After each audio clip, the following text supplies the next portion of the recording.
Shalom, bom dia, Deus abençoe grandemente seu dia, em nome de Jesus. Vamos começar hoje a falar aqui do livro de Marcos. Uau, ele é extremamente apaixonado por Jesus, então ele conta aqui uma história, sabe, super apaixonado pelos milagres, pela pessoa de Jesus, pelo servo que Jesus era.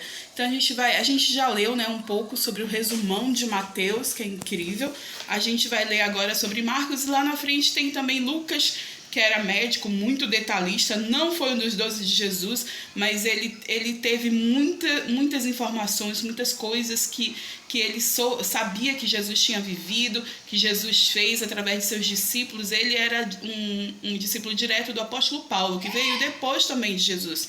Então, assim, a gente depois tem um relato de João, que era um discípulo direto de Jesus e que ele se auto-intitula como o discípulo amado, né?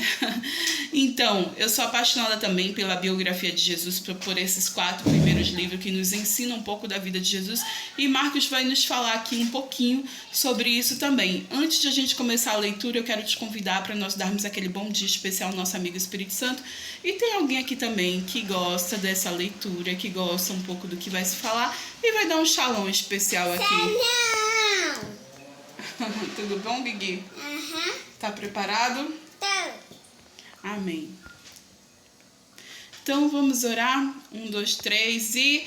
Bom dia, Espírito Santo, bom dia, Espírito Santo de Deus, que bom que estamos aqui mais uma vez. Santo Espírito, fala conosco, ajuda-nos a ter entendimento da Tua Palavra, nos ensina hoje, Espírito Santo, em nome de Jesus, tira as escamas dos nossos olhos, tira, Senhor, o tampão de nossos ouvidos, tira, Senhor, toda a má vontade, Deus, do nosso coração, toda a distração, tudo que o diabo plantou, semeou na nossa mente, no nosso coração, tira, arranca agora, Deus, em nome de Jesus. Amém. Que possamos fazer isso por amor a Ti, Senhor, para Te conhecer mais e mais, em nome de Jesus. Amém. Amém. A gente começa aqui falando de João Batista.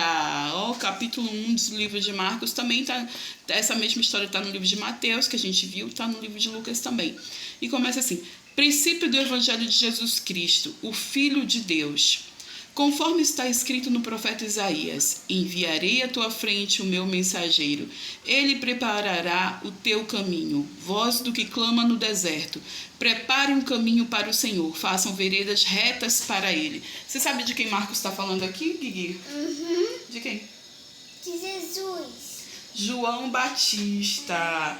João Batista que estava preparando o caminho para Jesus. Justamente Marcos está falando de João Batista, aquele que prepara o caminho para Jesus, que vem na frente falando.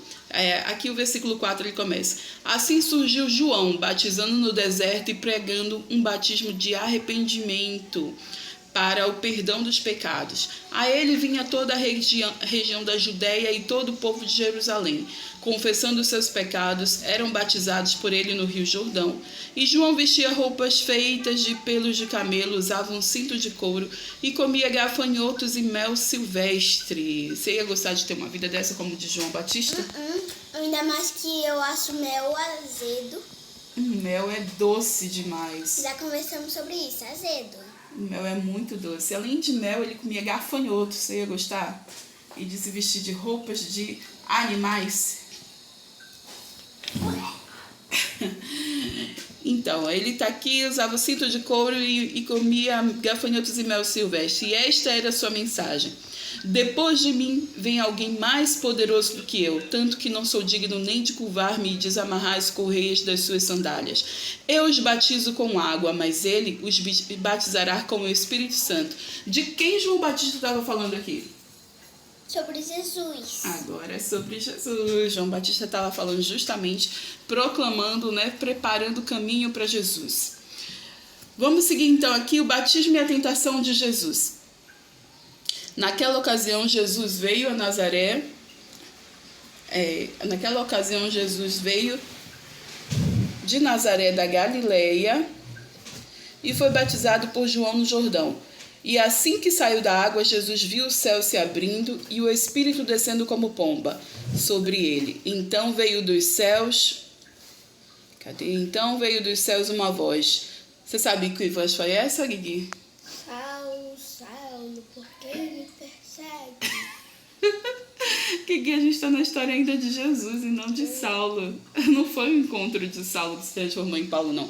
Aqui foi quando Jesus foi batizado. E aí, quando João Batista imergiu Jesus nas águas, Jesus, quando subiu, veio uma voz, as nuvens se abriram, veio uma voz do alto, veio uma pomba que desceu e ali pousou em Jesus, era como se fosse o Espírito Santo. E também veio uma voz que diz: este é meu filho amado em quem eu tenho prazer. E esse foi Deus confirmando, testificando ali Jesus, o Filho de Deus. Todas as pessoas que estavam ali ouviram e entenderam que Jesus era o Filho de Deus, né? E é isso que acontece quando a gente se batiza, os céus se abrem, né? E Deus testifica ali porque a gente faz um anúncio público da nossa aliança com Deus, né? O batismo em si, ele não é a salvação, não é porque você é batizado que você vai ser salvo, mas o batismo é um símbolo de que agora eu quero uma aliança com o Senhor. O batismo agora é dizendo publicamente que agora eu quero uma aliança com Deus. O batismo é para arrependimento, né? A gente vai emergir nas águas, né? Vai afundar como uma pessoa cheia de pecados, e a gente vai emergir, vai voltar como uma nova criatura, né? E a gente tem uma nova chance, uma nova oportunidade. Então, assim, o batismo, ele não é obrigatório, mas é um símbolo muito importante da nossa aliança com Deus.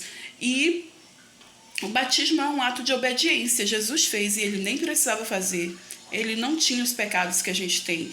E ele fez justamente para nos deixar o exemplo, para nos mostrar que a gente também precisa fazer. Então, Jesus, mesmo sem precisar, ele se batizou para nos deixar o exemplo, né? Cadê? A voz veio dos céus: tu és o meu filho amado em quem eu me agrado.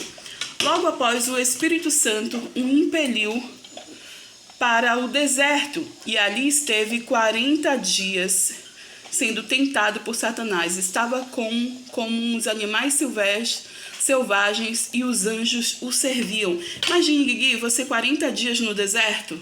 Topa?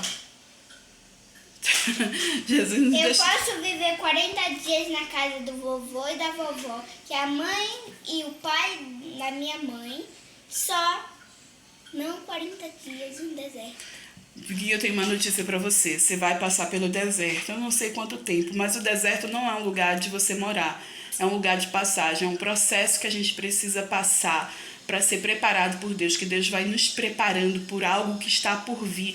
E Jesus, ele passou pelo deserto. E é uma mensagem de que a gente também vai passar. Eu já passei muitas vezes pelo deserto, seu pai também. E todas as pessoas precisam passar para ser preparadas por Deus, para ser poldada, para ter seu caráter ali ajustado. No caso de Jesus, depois que ele saiu do deserto, perdão, ele começou o ministério dele. E olha só, é aqui que depois... Você tem alguma coisa para falar? Sim. Sabia que não só criaturas e lagartos vivem no deserto, mas também uns lagartos que têm mandíbula bem forte? Ah, é? Alguns até dizem que eles não... E que quando ele morde você, não solta até o pôr do sol. Misericórdia, tô fora. A gente tem que se preparar no deserto. Jesus, ele ficou no deserto e tinha animais selvagens, inclusive serpentes. Agora ele passou por tudo isso, ainda passou pela tentação do diabo, aquele Satanás dos infernos. Você lembra qual foi a tentação? Sim, O que foi? Você não vai continuar? É porque aqui nessa história de Marcos, ele não conta sobre a tentação de Jesus no deserto. Já acabou até a história de Jesus no deserto. A gente viu um pouco no livro de Mateus, vai ver um pouco no livro de João e Lucas. Mas diga aí, o que você sabe sobre isso? Jesus resistiu à tentação do diabo. O que o diabo falou?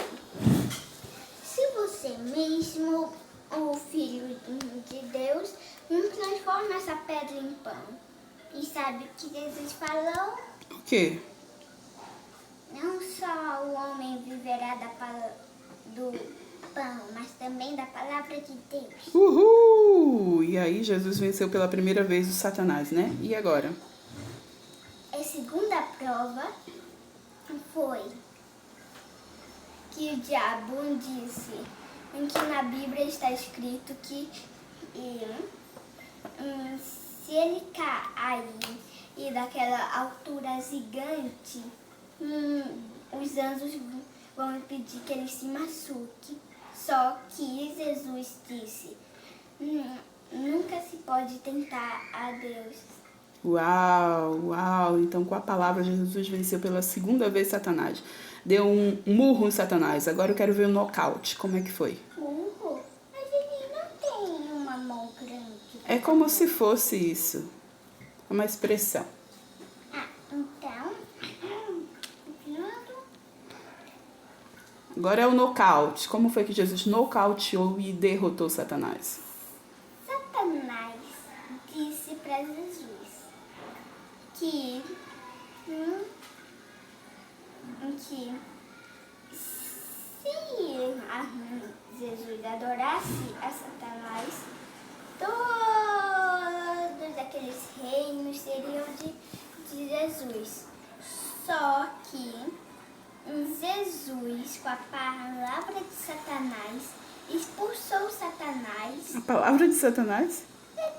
Você acha que Satanás fala o quê? Um idioma? Talvez francês? Hein? Eu não entendi. Ele expulsou com a própria palavra de Satanás? Repete aí, essa parte eu não entendi não. Ele expulsou por causa que Satanás falou a palavra dele. E expulsou porque a gente não pode adorar Satanás e sim a Deus. Amém, amém. Mais uma vez Jesus derrotou Satanás no deserto. O nocaute mesmo foi quando Jesus foi para a cruz, né? E ali ele deu um nocaute final ali em Satanás, né? Que ele venceu a morte. Obrigada, Guigui, pela sua versão da Bíblia. Está correta, viu? Você está estudando bastante, parabéns. Vamos continuar aqui. E agora a gente vai ver ainda nesse capítulo 1, né? Jesus... Você não disse que não tinha parte? Não tinha. Agora Jesus chama os primeiros discípulos, Jesus expulsa o espírito imundo, poder de Jesus sobre os demônios e doenças, Jesus ora num lugar deserto e a cura de leproso. É isso que a gente tem ainda para o capítulo 1. Então você contou a parte que Marcos não contou, mas Mateus contou e você conhece. Obrigada, viu? Valeu. Vamos lá, continuando aqui, versículo 14. Depois que João foi preso, Jesus foi para a Galileia, proclamando as boas novas de Deus. O tempo é chegado, dizia ele, o reino de Deus está próximo. Arrependam-se e creiam nas boas novas. Olha, Marcos começa falando das boas novas, né? A gente conhece como evangelho, como falar de Jesus. É isso que eu e você precisamos falar, das boas novas. Versículo 16. Andando à beira do mar da Galileia, Jesus viu Simão e seu irmão André lançando redes ao mar, pois eram pescadores. E disse Jesus: sigam-me, e eu os farei pescadores de homens. E no mesmo instante eles deixaram as suas redes e o seguiram. Indo um pouco mais adiante, viu num barco Tiago, filho de Zebedeu, e João, seu irmão. Uma pergunta. É impressão minha ou eu estou tendo um desavu com essa fala de Jesus? É porque a gente já leu antes, você já conhece, mas a gente vai ler milhões de outras vezes. Você só disse que tinha 4 vezes. Não, o livro que fala sobre Jesus são os 4 primeiros livros. O livro de Mateus, que a gente já leu, o livro de Marcos, que a gente está lendo, vai ter o livro de Lucas e de João também. Só que a gente pode ler 1000 vezes. Você, por exemplo, desde 1 ano de idade, você lê sua Bíblia. Você já fez 8 anos. É a 7ª vez que eu tô lendo ela. A sua Bíblia, né? Pois é, você já leu 6 vezes a Bíblia toda. Então você já viu essa história várias vezes. Foi isso que eu quis dizer. Então, continuando aqui, ele estava chamando seus discípulos. Indo um pouco mais adiante, viu no barco Tiago, filho de Zebedeu, e João, seu irmão, preparando as suas redes. Logo os chamou e eles o seguiram, deixando seu pai Zebedeu com empregados no barco. Aqui a gente viu os primeiros discípulos sendo chamados, né? E eu quero te dizer uma coisa sobre isso. Jesus não chama desocupado. Eu não tenho tempo não, eu trabalho muito, eu tenho minha casa, tenho minha família, tenho que fazer comida para minha casa. Sabia, Érica? Já ouvi isso várias vezes, sabia? Só que eu quero te dizer uma coisa, minha irmãzinha. Jesus não chama desocupado, não. Você só... Dos 12, todos eles estavam fazendo alguma coisa. Eles estavam ocupados com alguma coisa. E aí que vem a renúncia, e aí que vem a gente está no lugar que o Senhor quer que a gente esteja, no centro da vontade do Senhor.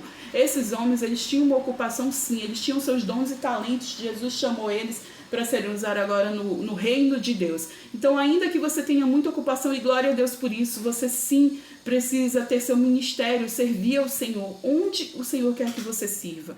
Você precisa ter um ministério e servir sim a Deus. E não sou eu quem vou dizer o que você vai fazer, é o Espírito Santo que vai confirmar no seu coração. E você lendo a palavra, você vai ter convicção. Vamos seguir aqui versículo 21. Eles foram para Cafarnaum e logo que chegou o sábado, Jesus entrou na sinagoga e começou a ensinar. Todos ficavam maravilhados com seu ensino, porque eles ensinavam como alguém que tem autoridade, não como os mestres da lei. Justo naquele momento na sinagoga, um homem possesso de um espírito imundo gritou: "O que queres conosco, Jesus de Nazaré? Vieste para nos destruir? Sei quem tu és. És o santo de Deus." Você vê que até o diabo, né? O diabo, ele glorifica o Senhor, né? Até o diabo, ele reconhece muito bem quem é Deus e ele glorifica a Deus. E eu e você? Será que a gente está glorificando? O diabo, Satanás vai ficar sozinho falando de Deus? A gente precisa falar do Senhor, né? Versículo 25. "Cale-se, saia dele!" Repreendendo Jesus, o espírito imundo sacudiu o homem violentamente e saiu dele gritando. E todos ficaram tão admirados que perguntavam uns aos outros: "O que é isto? Um novo ensino? E com autoridade? Até os espíritos imundos ele dá ordem e eles lhes obedecem." E as notícias a seu respeito se espalharam rapidamente por toda a região da Galileia. Você vê, né, que os espíritos imundos obedeciam a Jesus. E o espírito imundo, ele obedece o nome de Jesus. Eu e você estamos cheios de autoridade, de poder e autoridade para pisar em serpentes e escorpiões, para expulsar espíritos imundos. Agora a gente não pode ter brecha, né? Por isso que a gente tem que ter uma vida de oração, de pedir perdão, de jejum, para ter realmente essa autoridade, não ser envergonhada por seus demônios, né? Mas a gente tem. Tá vendo ali uma situação de violência, de briga, repreende. Tá vendo uma pessoa que tá morrendo e não era para morrer? Repreende espírito de morte, repreende espírito de violência, onde você vê, vai repreendendo, porque Satanás, ele obedece em nome de Jesus. Amém? Então vamos seguir aqui que a gente está quase terminando esse capítulo 1. O vídeo foi longo, né? Porque Gui fez a participação, ele fala pausado e eu falo assim, acelerada. Então vamos seguir aqui para a gente finalizar. Logo que saíram da sinagoga, foram com Tiago e João à casa de Simão e André. A sogra de Simão estava de cama, com febre, e falaram a respeito dela a Jesus. Então ele se aproximou, tomou-a pela mão e ajudou a levantar-se. A febre a deixou e ela começou a servi-lo. Aqui é a sogra de Pedro, e a gente conhece a piada, né?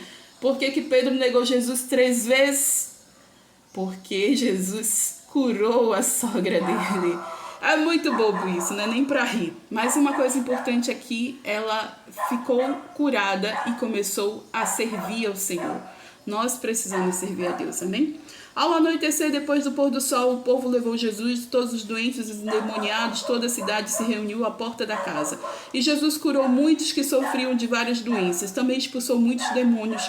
Não permitia, porém, que estes falassem, porque sabiam quem ele era. Não é para você fazer interrogatório, não. É para você expulsar e acabou. Vamos lá. Jesus ora num lugar deserto. De madrugada, quando ainda estava escuro, Jesus levantou-se e saiu de casa e foi para um lugar deserto, onde ficou orando. Simão e seus companheiros foram procurá-lo, e ao encontrá-lo disseram: "Todos estão te procurando." E Jesus respondeu: "Vamos para o outro lugar, para os povoados vizinhos, para que também lá eu pregue. E foi para isso que eu vim." Então ele percorreu toda a Galileia, pregando nas sinagogas, expulsando os demônios. Jesus, você vê aqui que ele acordava ainda de madrugada, né? Ainda estava à noite, ele ia orar. E isso fortalecia ele para o que ele tinha que fazer no ministério, né? Vamos seguir aqui e finalizar a cura de um leproso. Um leproso, aproximando-se dele, suplicou-lhe de joelhos: "Se quiseres, podes purificar-me." E cheio de compaixão, Jesus estendeu a mão, tocou nele e disse: "Eu quero, seja purificado." Imediatamente a lepra o deixou e ele foi purificado. Em seguida, Jesus o despediu com uma severa advertência: "Olhe, não conte isto a ninguém, mas vá mostrar a seus sacerdotes. Ofereça pela sua purificação os sacrifícios que Moisés ordenou para que sirva de testemunho." Ele, porém, saiu e começou a tornar público o fato, espalhando a notícia. Por isso, Jesus não podia mais entrar publicamente em nenhuma cidade, mas ficava fora, em lugares solitários. Todavia, assim mesmo, vinha gente de todas as partes, que acabava causando tumulto, né? As pessoas queriam cura, queriam libertação, precisavam de ajuda. Jesus veio para isso. Só que Jesus também estava ali, ó, moldando o caráter dos discípulos, dos 12, né? Discipulando aqui para preparar eles para o que tinha que vir, né? E para mim e para você também.